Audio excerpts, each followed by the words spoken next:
Buenos días, ¿me escuchan? Buenos días, doctor. Sí, sí se escucha.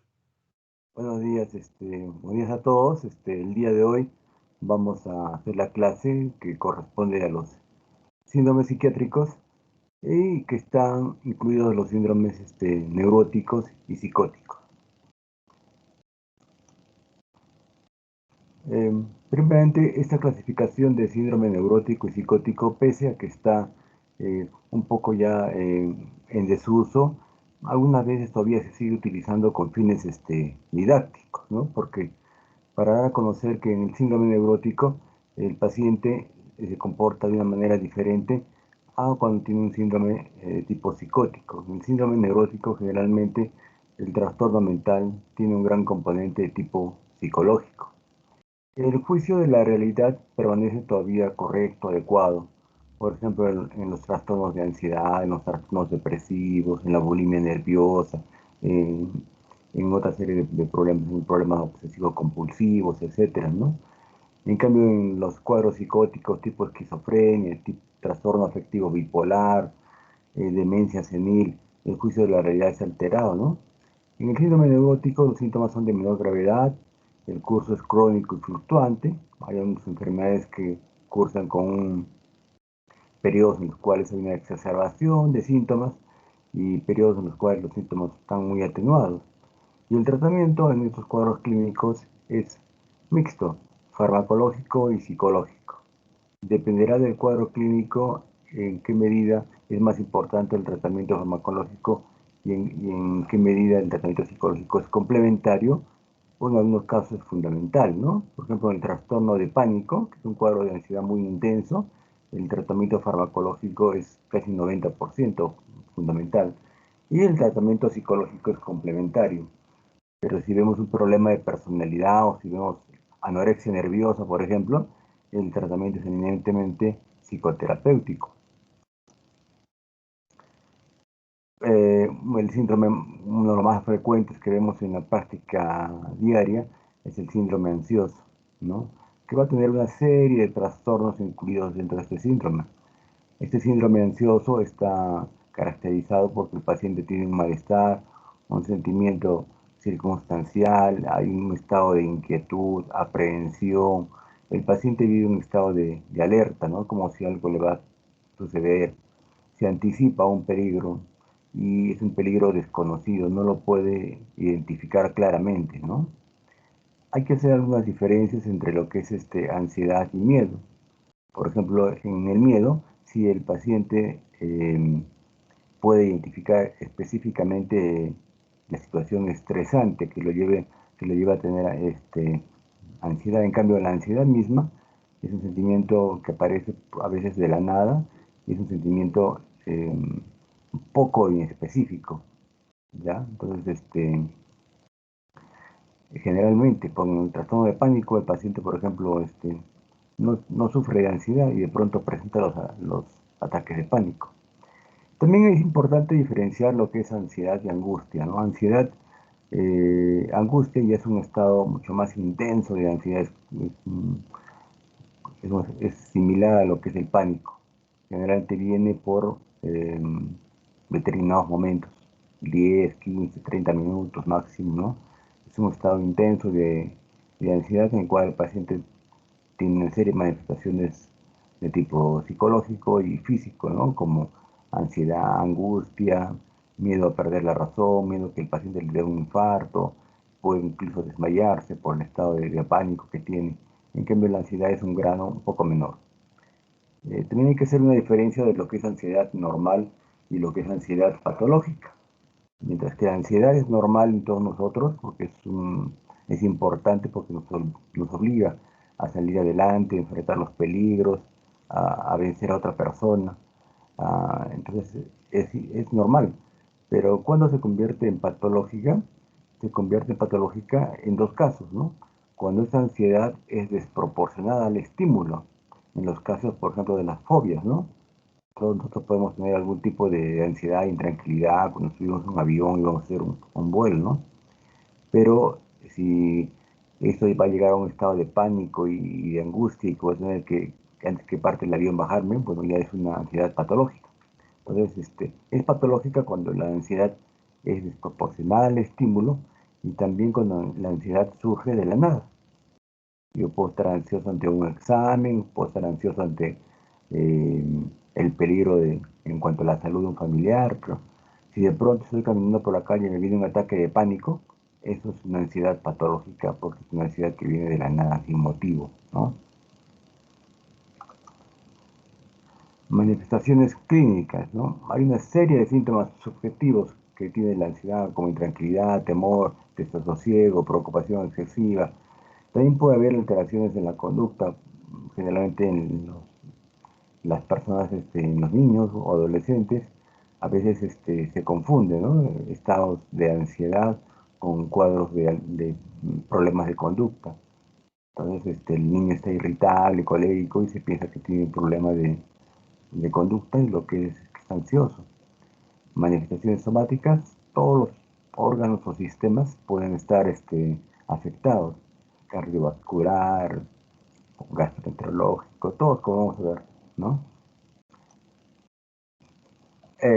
Síntomas subjetivos más importantes hay un estado de emoción displacentera, intranquilidad, como les dije, sin causa aparente, siempre dirigida al porvenir, un sentimiento de aprehensión, y el paciente está en un estado permanente de que va a ocurrir algo grave, ¿no? Entonces, desde que amanece el paciente, puede amanecer un poco tranquilo, pero a medida que pasa el día se va tornando ansioso. Comienza a pensar en todas las situaciones que vive y que algún peligro podría acecharlo. En cuanto a problemas ya en la expresión, en su conducta, tenemos que el paciente cuando llega a una ansiedad muy extrema, puede llegar a un estado de inhibición psicomotriz. Así como hay un estupor psicótico, depresivo, también hay un estupor ansioso, ¿no? Hay tanta ansiedad que el paciente se bloquea y entra en un estado de estupor. También lo más frecuente es que el paciente nos notemos inquieto, con una actitud de desasosiego, ¿no? En algunos casos puede haber un temblor leve en las manos, movimientos incesantes, ¿no? El paciente no está quieto. A veces estamos en la consulta, en el hospital y bueno, abrimos la puerta entre paciente y paciente y notamos un paciente que está caminando de un lugar a otro o que está preguntándole a la señorita técnica cuando le toca y no puede estar sentado, ¿no? Hay una excesiva dependencia emocional también cuando hay cuadros de ansiedad, en el trastorno de pánico, ¿no? Eso es muy claro. Sucede, el paciente se torna tan dependiente que no puede salir a ningún sitio sin la compañía de su pareja o sin la compañía de algún amigo, porque tiene un temor a que le venga ese estado de pánico o esos cuadros de ansiedad, ¿no? Mientras anteriormente era totalmente independiente. Manifestaciones somáticas, como ven ustedes, todos los órganos o sistemas pueden estar involucrados y la ansiedad se puede manifestar en todos ellos. Entonces, esto va a ocasionar que probablemente muchos de los pacientes con cuadros de ansiedad puedan acudir a cualquiera de nuestros colegas especialistas, ¿no? Es importante que ustedes tengan conocimiento de esto para que tengan la especialidad que tengan, puedan detectar a tiempo un cuadro de ansiedad y derivarlo a la especialidad correspondiente, ¿no? Entonces, por ejemplo, cardiovascularmente hay taquicardia, palpitaciones, dolor precordial, lo que muchas veces simula un infarto, ¿no? Y el paciente acude a emergencia y si uno no conoce bien la historia clínica del paciente o le hace una anamnesis, le toma todos los exámenes, ¿no? También puede haber disnea, sensación de ahogo, ¿no? ¿Cuántos pacientes hemos visto ahora que por el temor al COVID han tenido esta sensación de ahogo y han ido al hospital, ¿no? Y más bien se han contagiado ahí. También puede haber dispepsia, náuseas, plenitud.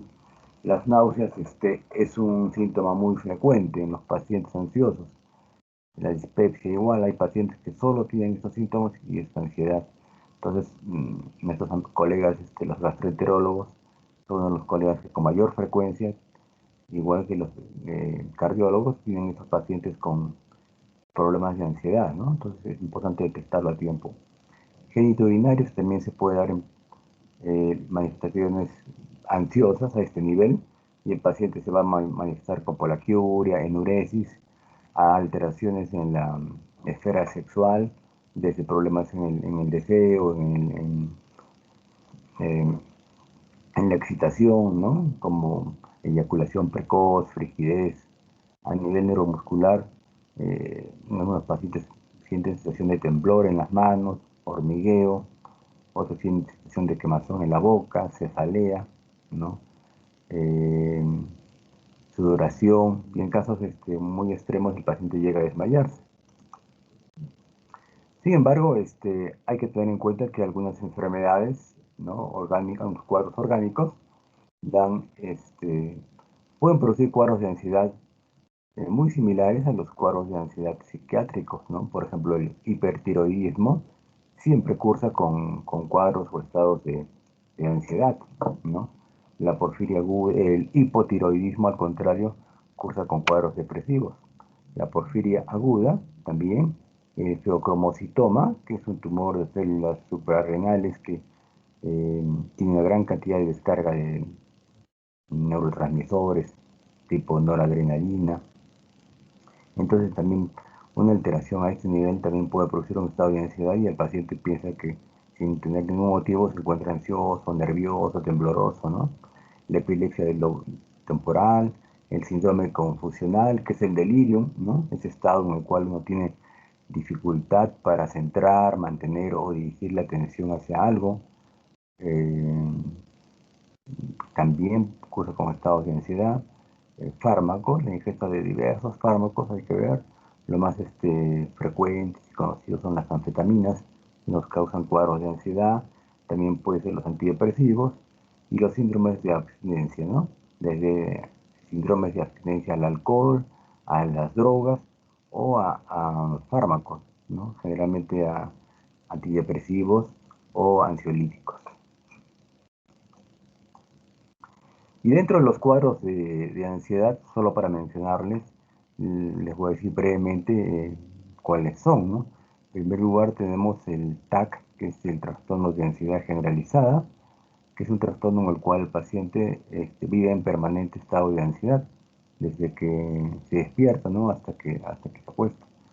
Entonces, normalmente el paciente tiene dificultad para conciliar el sueño, pero logra conciliarlo y en la mañana se despierta más o menos tranquilo y a medida que pasa el día se va cargando de ansiedad porque comienza a preocuparse por situaciones cotidianas de la vida diaria. Y esto es la característica del trastorno de ansiedad generalizada, un estado de ansiedad permanente por situaciones cotidianas de la vida diaria. Por ejemplo, si debo dinero, tengo que ir a pagar al banco, o si de repente mi hijo estará enfermo, o de repente si dejé la cocina prendida y tengo que regresar. Entonces, al final del día el paciente pues acaba totalmente con cefalea, tensión en el cuello, dolor de espalda y rigidez muscular a veces, ¿no? Entonces es una permanente preocupación por situaciones cotidianas de la vida diaria. Muy diferente es el trastorno de pánico, que es un trastorno de ansiedad intenso, de angustia, que dura 15 a 30 minutos máximo, en el cual el paciente va a sentir mareo, sensación de desmayo, miedo a perder la razón, miedo a que le dé un infarto, molestias gastrointestinales, puede haber hormigueo, sensación de desvanecimiento, ¿no? Y una sensación de que se va a morir el paciente.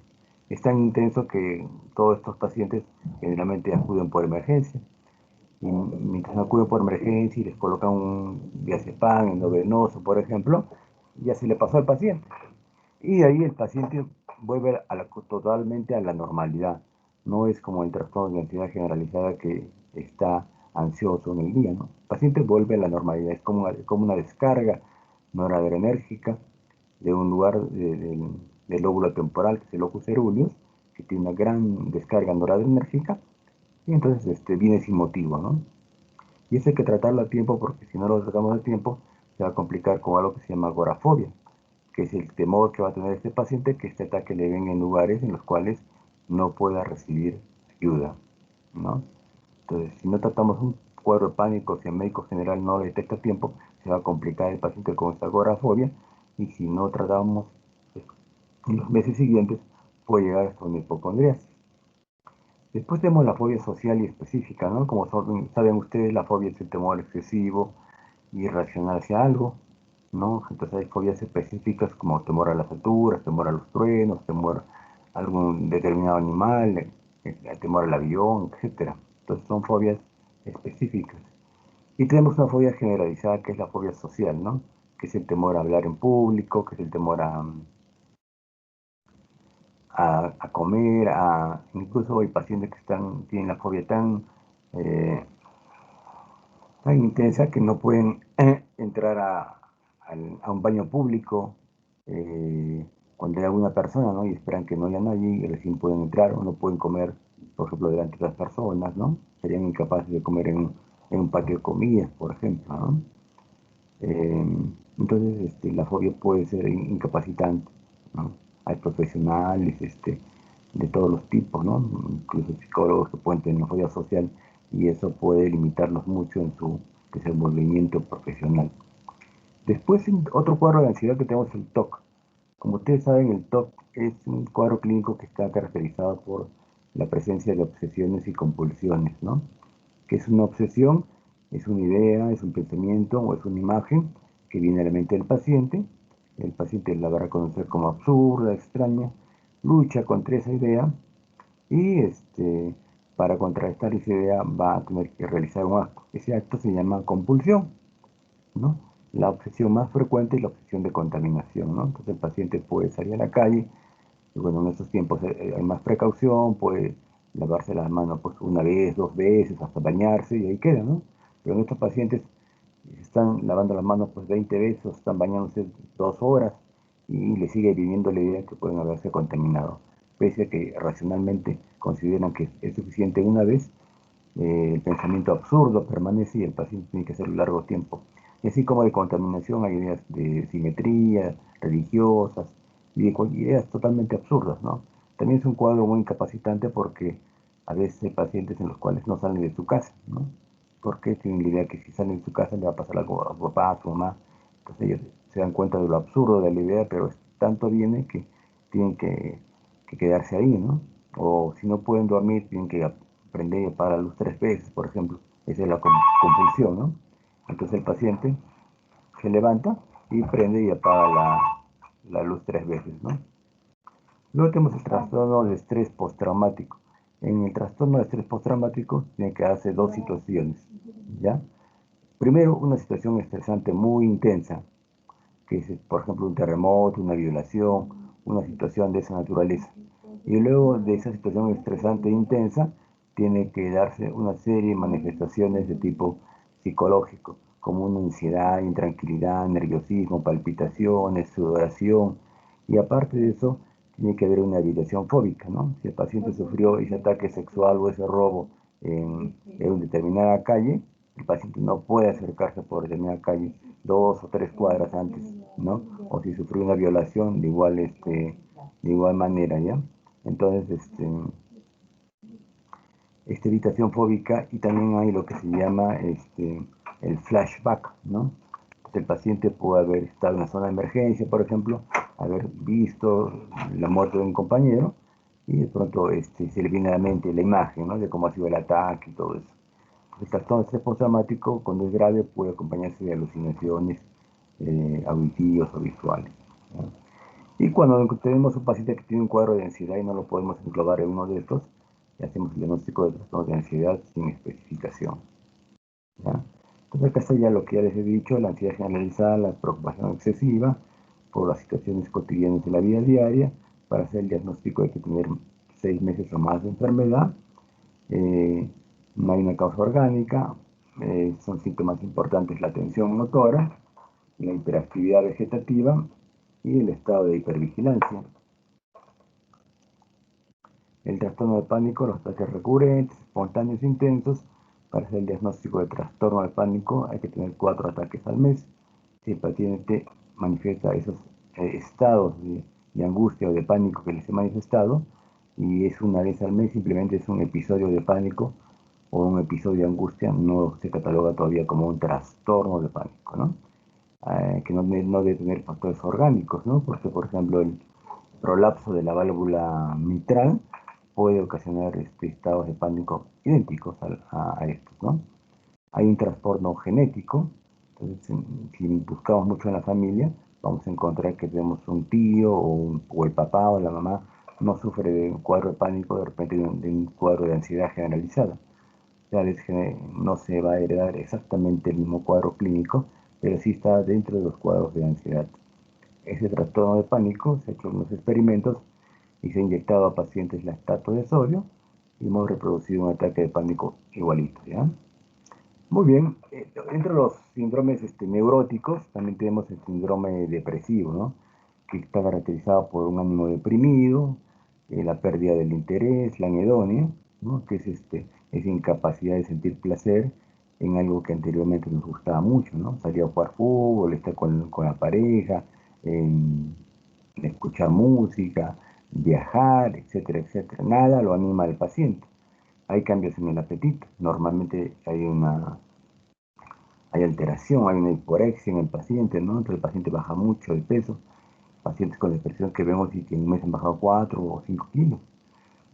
Pero también cuando la depresión avanza o es una depresión de tipo melancólico, el apetito está aumentado por la gran ansiedad que tiene el paciente.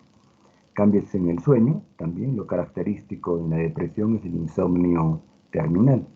Es decir, que el paciente logra conciliar el sueño, pero se despierta temprano, 3, 4 de la mañana, y de ahí no puede dormir. Hay una alteración al ritmo circadiano, ¿no? Por efectos del cortisol, entonces el paciente no se despierta temprano, ¿no? Entonces ya es algo más biológico, propio de la depresión mayor. Cambios en la actividad psicomotora. Eh, bueno, y también antes de terminar con el sueño, hay pacientes en los cuales está totalmente todo lo contrario, todo el día están durmiendo. Suceden las depresiones melancólicas que llamamos.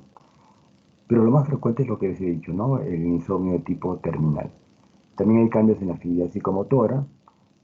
Uno de los principales síntomas que hay al inicio es que el paciente tiene una incapacidad para concentrarse y pensar, baja el rendimiento en el trabajo, ¿no? El paciente de lo que antes era muy emprendedor, seguro, eficaz, eficiente en su trabajo, ahora entra en un estado de indecisión, inseguridad. A veces lo lleva a pedir vacaciones por adelantado o a veces el jefe se da cuenta y lo puede bajar de puesto.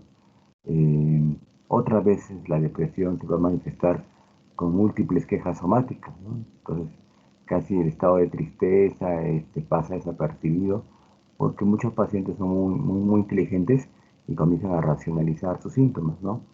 Entonces debe estar deprimido por esto, por esto, por esto, y comienzan a tratar de racionalizar esto. Pero como la depresión va a buscar otras maneras de manifestarse, y eso va a ser con quejas somáticas. Entonces el paciente ya no va a manifestar que se siente muy triste o llora constantemente, sino que tiene problemas gastroenterológicos, o dolores precordiales, o dolores musculares, etcétera, ¿no? Y bueno, una característica también común en estos pacientes es que muchos de ellos ahí tienen una conducta de tipo suicida. Y bueno, acá solo para hacerles presente los trastornos depresivos, ¿no? El episodio depresivo mayor, en el cual es un episodio en el cual los síntomas son muy intensos, hay una tristeza, hay una hedonia, hay incapacidad para conciliar el sueño, hay disminución del apetito, disminución de la energía, eh, el paciente tiene intentos de suicidio, generalmente uno o dos máximo, porque al segundo ya logra consumar el suicidio. Aquí tenemos el trastorno bipolar 1, que es un, un estado en el cual el paciente alterna episodios depresivos mayores, o sea, estados de depresión intensa, con estados maníacos, que vamos a ver más adelante. El trastorno bipolar 2, en el cual el paciente alterna episodios de depresión mayor con estados hipomaníacos, un estado más leve que el episodio maníaco, que no necesita hospitalización y que no presenta alteraciones perceptivas. El trastorno depresivo mayor es cuando hay varios episodios de depresión mayor, y el trastorno de depresión menor también con varios estados de depresión menor, y la depresión menor se va tiene unas características similares a la depresión mayor. La principal es que es también episódica, o sea, dura 3, 4 semanas, 5 semanas, viene por episodios, y de repente el próximo episodio le viene dentro de 3, 4 o 5 años o 10 años. Entonces, vemos pacientes que los hemos tratado y no terminaron el tratamiento y vuelven a reaparecer después de 5 o 6 años con cuadros similares, ¿no? En el cuadro de depresión menor también es episódico, pero los síntomas son de más leve intensidad, ¿ya? Después tenemos la distimia. Y la distimia es un estado de depresión leve a moderado crónico, en el cual el paciente, si le preguntamos, nos va a referir, ¿desde cuándo está usted deprimido? Nos va a referir, bueno, doctor, hace mucho tiempo. En otros casos, desde que tengo uso de razón me siento así triste, deprimido, ¿no? Generalmente obedece a una serie de causas de tipo, este, aparte del trasfondo biológico, a causas de tipo caracterológico. Antes se llamaba depresión neurótica, porque tenía que ver mucho con la forma de pensar del paciente, ¿no? Entonces el paciente decía, sí, yo estaba deprimido chico porque no tenía nada, y mis padres preferían a mi hermano, eh, o de repente, y estas personas se logran casar a temprana edad y también comienzan a quejarse ahí, ¿no? Pacientes que no, que mi esposo no me quiere o que no me da la atención de vida. Entonces tiene que ver mucho con su forma de pensar, ¿ya? Y después tenemos la reacción de duelo, que es una reacción en la cual hay un estado depresivo, pero como consecuencia de la pérdida de un ser querido, ¿no? Entonces fallece el familiar o de repente puede ser también otros estados en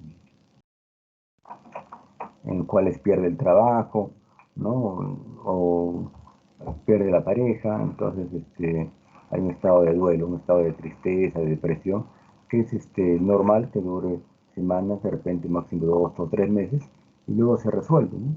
Es la capacidad del ser humano que tiene para adaptarse a determinadas situaciones. En cambio, en estos pacientes, en algunos pacientes, por ejemplo, nos refieren, estoy deprimido, doctor, desde hace 2 años que se murió mi mamá o mi hermano, ¿no? Entonces, en estos casos ya no corresponde hacer el diagnóstico de duelo. Probablemente el paciente tiene una depresión mayor o una distimia, ¿no? Después tenemos otro síndrome que es síndrome disociativo, en el cual hay una alteración tanto en la identidad del paciente, en la conducta motriz o en la memoria, ese cuadro disociativo. Y hay 4 trastornos prácticamente están incluidos aquí. Tenemos el trastorno por amnesia disociativa, en el cual el paciente hay una pérdida de la memoria remota cuando hay una situación estresante muy intensa. Entonces el paciente no puede recordar ni siquiera su nombre o quién es o dónde vive, ¿no? Un desastre natural, eh, por ejemplo, en el desastre que hubo hace muchos años en Estados Unidos, en, cuando fueron atacadas las Torres Gemelas, hay muchos pacientes que estaban dados por desaparecidos, pero 2 o 3 días después recién fueron encontrados o recién se acordaron quiénes eran y dónde vivían, ¿no? Por el estrés tan intenso que habían tenido, habían perdido la memoria, ¿no? Cuando hay una pérdida de la memoria ante una situación estresante y el paciente se traslada a otro lugar, tenemos la fuga disociativa, ¿no? Entonces, hay una situación estresante y el paciente, por evitar inconscientemente enfrentar ese problema, aparece en otra ciudad, ¿no? El trastorno de identidad disociativa está referido a las personalidades múltiples, que es un poco frecuente pues, encontrarlo realmente acá en nuestro medio. Y el trastorno por despersonalización es cuando el paciente hay una pérdida de la sensación de unidad del yo, ¿no? Entonces a veces el paciente puede presenciar estas propias actividades mentales, o en algunos casos la despersonalización es tan intensa que el paciente puede tener la sensación de estar en varios lugares al mismo tiempo. Es lo que se llama bilocación. Después tenemos el síndrome adictivo, ¿no? Algo que es mucho más frecuente en nuestro medio. El síndrome adictivo tiene que haber una serie de signos y síntomas para poder considerar a una persona adicta, ¿no?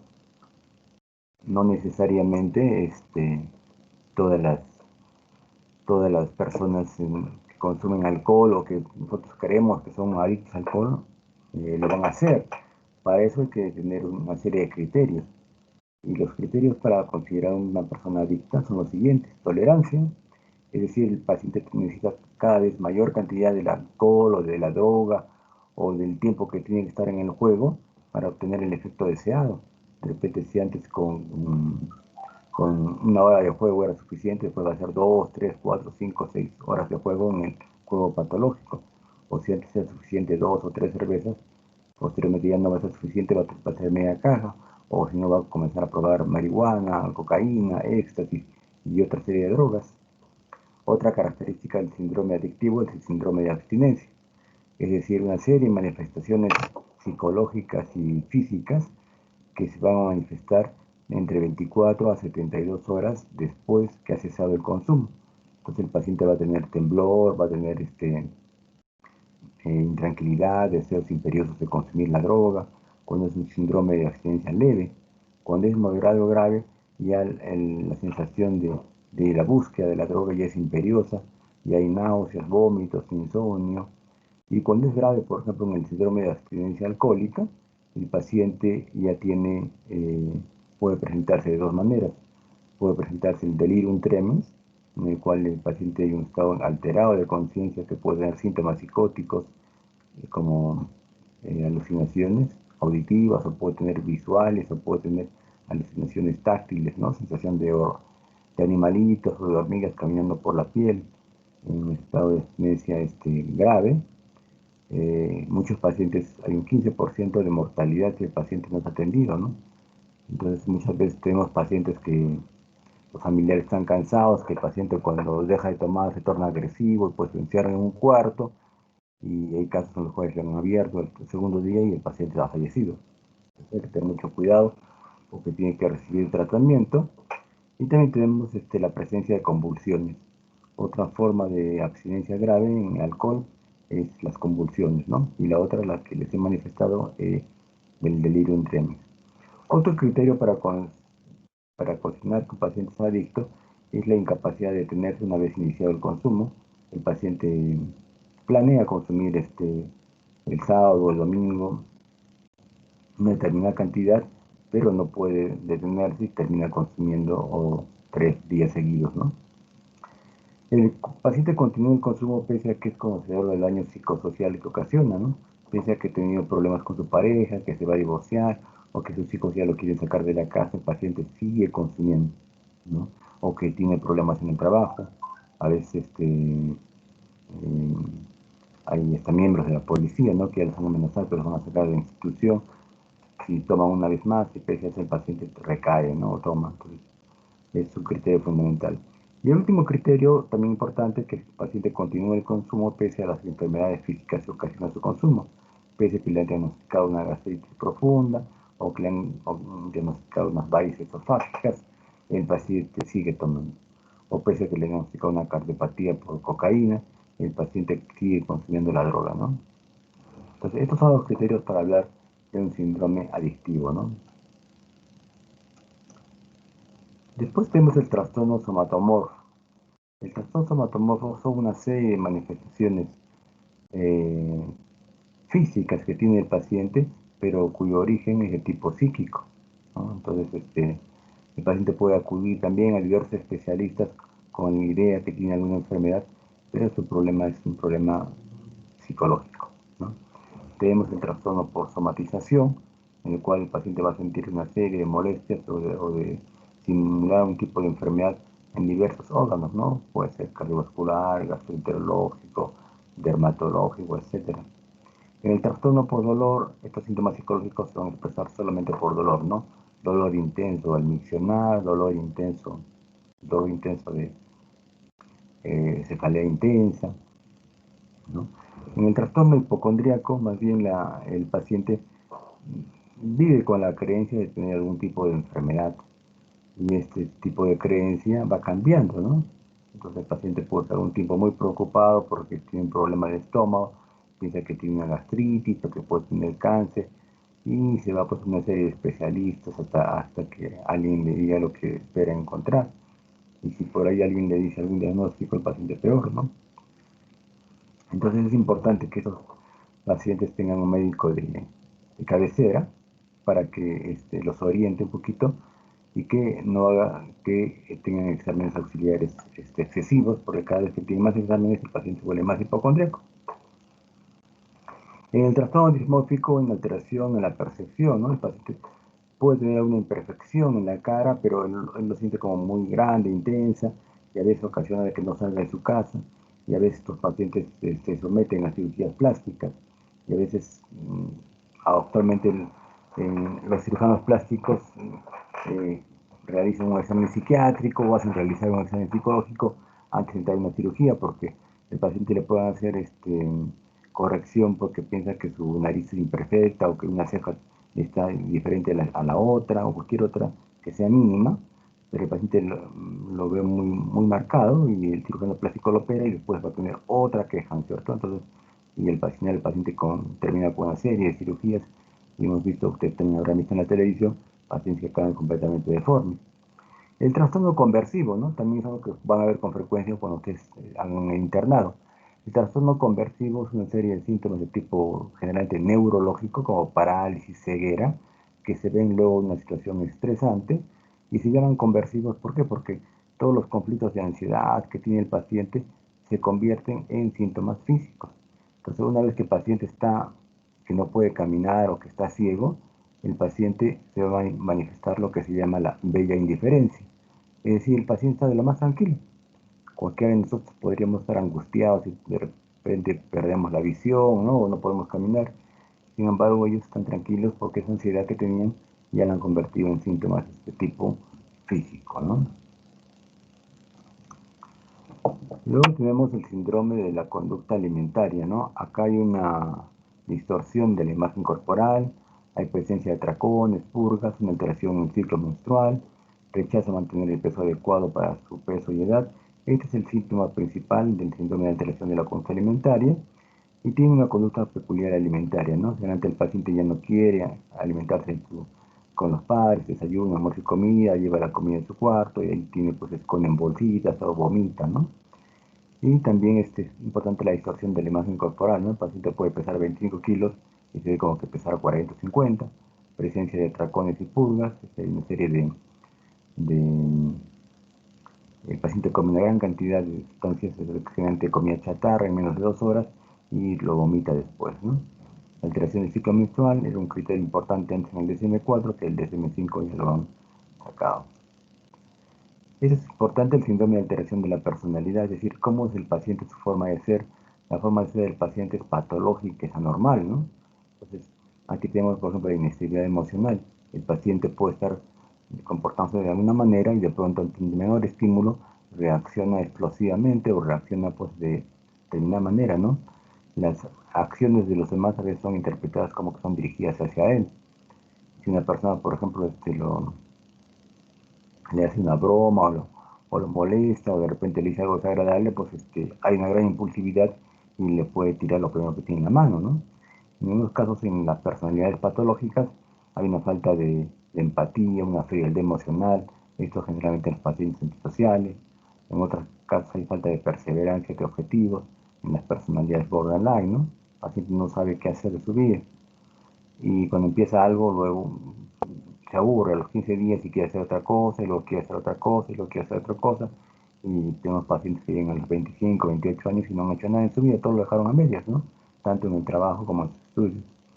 Puede haber alteración en la imagen corporal, como no solo de tipo como la anorexia nerviosa, sino también en la identidad sexual, ¿no? Falta de aceptación, no se aceptan como son, dificultades severas en adaptarse a las nuevas situaciones, dificultad severa en la interrelación social, ¿no?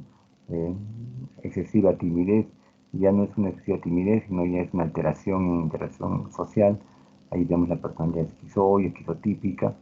En la esquizoide, el paciente no le interesa a la gente, el paciente puede permanecer sin casarse, posiblemente tiene actividades solitarias, no va a trabajar en un lugar donde haya personas. Y en los esquizotípicos hay un miedo intenso de relacionarse con los demás por ideas de referencia que tenga o porque tienen una apariencia extraña, ¿no? Son gente que cree en los esquizotípicos, por ejemplo, en seres de otro planeta, o están metidos en la gnosis, o en situaciones de ese tipo. Y hay una impulsividad intensa, sobre todo en las personalidades borderline o en las personalidades antisociales. El otro gran síndrome es el síndrome psicótico, que ustedes ya saben que es un tratamiento en el cual se pierde el juicio de realidad, está caracterizado por alteraciones perceptivas auditivas, visuales, Hay algunos cuadros psicóticos, por ejemplo las demencias y delirio, que también cursan con cuadros psicóticos, también intoxicaciones por drogas o sustancias, ¿no? Hay trastornos perceptivos en los cuadros psicóticos por ilusiones, alucinaciones, ¿no? Y alucinosis, como lo que sucede con el alcohol, en el cual el paciente se da cuenta de la irrealidad de las voces que escucha.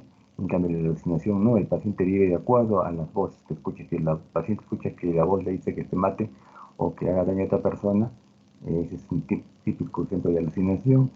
Y vamos a ver que en los cuadros psicóticos hay alucinaciones de todos los órganos de los sentidos, ¿no? Auditivas, visuales, táctiles, olfatorias. Las más frecuentes en psiquiatría son las auditivas y las visuales, ¿ya? Hay trastornos en el curso de pensamiento, como enlentecimiento, aceleración, perseveración, disgregación, tangencialidad, bloqueo, neologismos, ¿no? Lo más importante acá es la tangencialidad, que el paciente tiene un pensamiento en el cual nunca cambia de un tema a otro, por dificultades en la asociación de ideas, y así con casualidad el paciente demora mucho en expresar lo que quería decir. En el bloqueo a veces el paciente está conversando y de pronto se queda la mente en blanco, ¿no? No sabe qué decir. Y acá tenemos pues, en el trastorno del contenido del pensamiento en los trastornos psicóticos, hay delirios, que son las creencias falsas, ilógicas y irreversibles. Pueden ser primarias, cuando obedecen a una situación que le ha pasado al paciente, ¿no? Una discusión, una pelea, y sobre eso ya se agrega un delirio de que es perseguido, de que lo quieren matar, ¿no? Entonces, primario cuando vienen de la nada y secundario con las consecuencias de lo que les estoy manifestando, ¿no? Puede haber todo tipo de delirios, de grandeza, de ruina, de culpa. Los más frecuentes son los delirios de referencia y daño, ¿no? El paciente siente que le sale en la calle, los demás lo están mirando, lo están observando, están hablando de él, o en mi trabajo se han puesto todos de acuerdo para sacarme o para votarme, qué sé yo, ¿no? En esquizofrenia hay presencia de delirios y alucinaciones, la enfermedad tiene que durar más de 6 meses. Hay una repercusión en el funcionamiento en el paciente. O sea, aparte de los delirios y alucinaciones, hay otros síntomas que se llaman negativos, que son aislamiento social, que son alteraciones en el lenguaje, que son apatía, el paciente no tiene energía, no tiene ganas, abulia, no tiene voluntad para hacer nada, ¿no? Eh, y sobre todo hay una alteración en el afecto, ¿no? Un aplanamiento afectivo, es decir, la expresión, la capacidad de expresar nuestras emociones, sentimientos, está completamente disminuida, ¿no? Bueno, y hay diversos tipos de esquizofrenia que probablemente ya los vamos a ver cuando hagamos psiquiatría. En el síndrome maníaco es todo lo contrario de la depresión, hay una autoestima exagerada, hay menor necesidad de descanso y sueño. No es que el paciente no pueda conciliar el sueño, sino que no tiene necesidad, duerme 3, 4 horas y después se despierta con mucha energía, ¿no? Hay muchos pacientes que tengo, incluso ancianos o mayores, y se levantan muy temprano y todo el día están en actividad, ¿no? Hay una excesiva distraibilidad e irritabilidad en estos pacientes, hay fuga de ideas, es decir, el paciente cambia de un tema a otro, no porque no hay una asociación entre una idea y otra, sino por el estado de ánimo que está muy elevado y por la gran distraibilidad que tienen, ¿no? Aumento del nivel de energía, efecto expansivo y alucinaciones y delirios de grandeza. Esto va a diferenciar el síndrome maníaco del síndrome hipomaníaco. En el síndrome hipomaníaco no hay alucinaciones, no hay delirios de grandeza, y generalmente el paciente con síndrome hipomaníaco no es hospitalizado. En cambio, el paciente que tiene el síndrome maníaco sí necesita hospitalización, ¿no? Y pues tenemos algo que también sucede, que es el trastorno del delirante crónico, la paranoia, ¿no? Que es frecuente en el sexo femenino, generalmente mayores de 40 años, o personales de riesgo son personas que son sordas, presos, personalidades anormales, delirio es bien sistematizado, el delirio solo social, y lo más frecuente son los delirios de persecución, de celos, de enfermedad, de grandeza o de tipo sentimental. La paranoia es diferencia de la esquizofrenia, que el delirio es bien sistematizado, ¿no? Por ejemplo, tengo la creencia de que mi pareja me es infiel, o tengo la creencia de que me están persiguiendo, o que me quieren matar ciertos compañeros de trabajo, ¿no? Después puedo salir a mi casa, puedo estar en una reunión social, puedo estar de viaje y soy una persona completamente normal. No es como la esquizofrenia, que está alterado el afecto, la presentación personal, el lenguaje, el pensamiento, el juicio, etc., ¿no? Entonces la paranoia solo es el delirio sistematizado, no el deterioro es solo social en ese campo. Lo demás está el paciente completamente normal, pero sí tiene un delirio, ¿no? Muy bien. Y por último tenemos el síndrome mental orgánico. Esto es muy importante conocer algunas características porque esto nos va a hacer que ustedes en emergencia diferencien cuando este paciente que tiene un cuadro aparentemente psicótico es consecuencia de un problema físico. Este síndrome mental orgánico vendría a ser totalmente lo contrario a lo que es el síndrome somatomorfo. Mientras que en el trastorno somatomorfo las manifestaciones eran de tipo físicas, pero el origen era psíquico. En este caso las manifestaciones son somáticas, perdón, mientras que en el trastorno somatomorfo las manifestaciones eran de tipo físicas y el origen era psíquico. En el orgánico las manifestaciones son de tipo psiquiátrico, pero el origen es físico, ¿ya? Entonces, ¿cómo vamos a diagnosticar que un paciente esté con un cuadro psicótico y no sea debido, por ejemplo, a una intoxicación por sustancias o un tumor cerebral o un desequilibrio electrolítico? Por lo siguiente: variaciones en el estado mental a lo largo del día. El paciente lo evaluamos en la mañana y de repente en la tarde está completamente diferente. En la mañana está lúcido, orientado, y en la tarde no nos reconoce. Predominio de alteraciones perceptivas no auditivas. Generalmente las alucinaciones auditivas se ven en los cuadros psiquiátricos.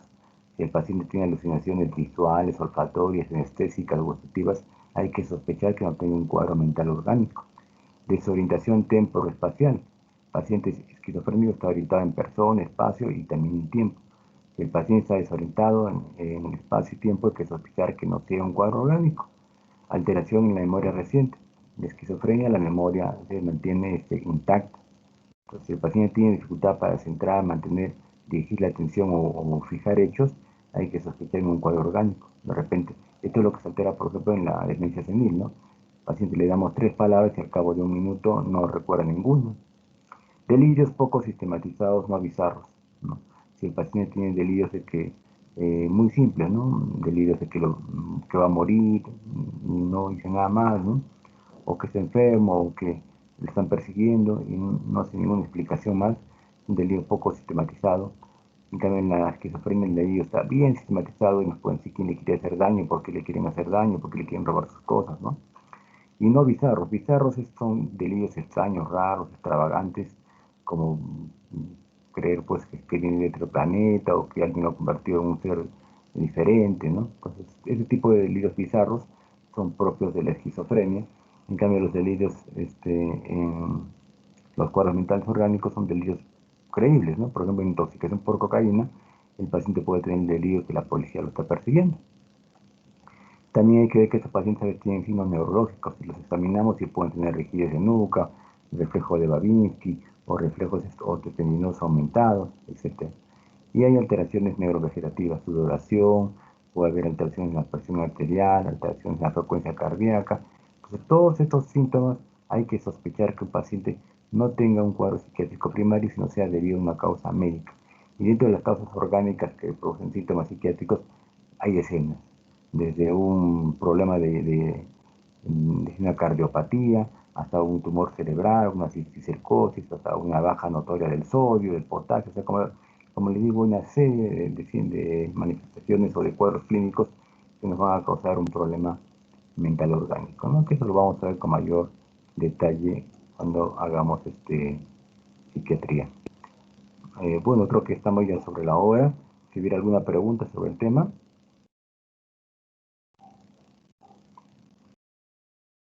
Bien. Me preguntas, entonces, solamente ya estamos en el tiempo. Bueno, eso es todo lo que quería decirles en la clase y bueno,